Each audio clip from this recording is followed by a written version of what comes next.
Alors qu'au départ, les les finales du 200 mètres femmes. Le 200 mètres femmes et à partir de maintenant, nous n'aurons que des finales jusqu'à la fin de cet après-midi des championnats de France d'athlétisme sur Orange Sport.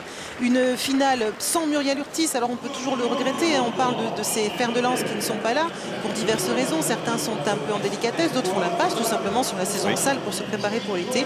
En attendant, on va s'intéresser à Cornélie Calidon qui se trouve au couloir numéro 1 d'Athlé Sud 77. Au couloir numéro 2, Jessica Girier-Dufournier, Davia Club ici les Moulineaux. Au 3, Joélie Baflan. Au 4, Astad Ramé. Au 5, Aurélie Kanga, qu'on a vu hier courir sur le 60 mètres. De cette course. Et à l'extérieur, Amandine Hélard. Donc on s'intéresse, on met les paris sur le couloir numéro 5.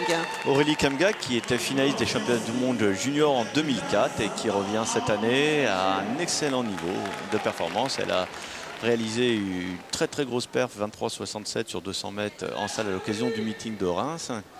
Et elle est revenue à son tout meilleur niveau. Malheureusement, le 200 mètres n'est pas une discipline des championnats d'Europe et donc elle se bat ici pour un titre de championne de France. Alors c'est vrai, on l'a dit hier, ces épreuves de sprint n'auront peut-être pas tout à fait la saveur que l'on attendait parce que certains ténors sont absents, mais en l'absence des ténors, eh bien, on s'intéresse aux forces en présence et notamment on n'a tué personne, ne vous inquiétez pas, elles vont se remettre dans les starting blocks, notamment aux jeunes, parce qu'effectivement les forces vives c'est là, c'est là qu'on s'intéresse un petit peu à comment faire pour essayer de stimuler un peu cette relève, parce que c'est vrai qu'on a été un peu déçus malgré tout des performances, notamment chez les filles, où on a un gros vivier, chez les jeunes, on a des jeunes filles qui sont médaillées chez les juniors et qui ont des fois un peu de mal à percer chez les seniors, alors qu'en petite fenêtre, on va suivre. Et Romain Ménil à 5,85 m, il ne fait pas semblant. Ma foi, il y a une question de suprématie.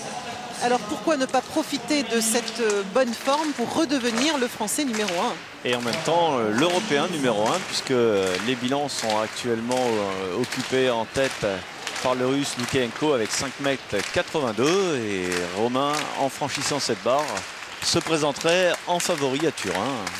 C'est pas toujours confortable, mais c'est quand même utile. Ah, une nouvelle perche, c'est-à-dire que là, Romain a pris une perche qu'il avait certainement encore jamais utilisée cette saison, et donc il n'était pas très en confiance sur cette première course d'élan. Et le départ du 200 mètres jeune femme, avec pour l'instant, c'est assez homogène. Aurélie Kanga qui doucement passe la surmultipliée pour aller chercher Amandine Hélard dans le virage à 120 mètres de l'arrivée. Aurélie Kanga qui a l'air très à l'aise, mais attention au décalage, attention notamment au retour au couloir numéro 3 de Joélie Baflan.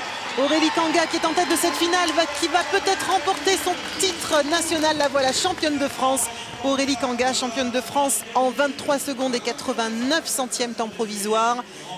Aurélie Kanga, championne de France du 200 mètres. On est encore assez loin des temps européens, bien sûr, mais une jeune femme qui progresse.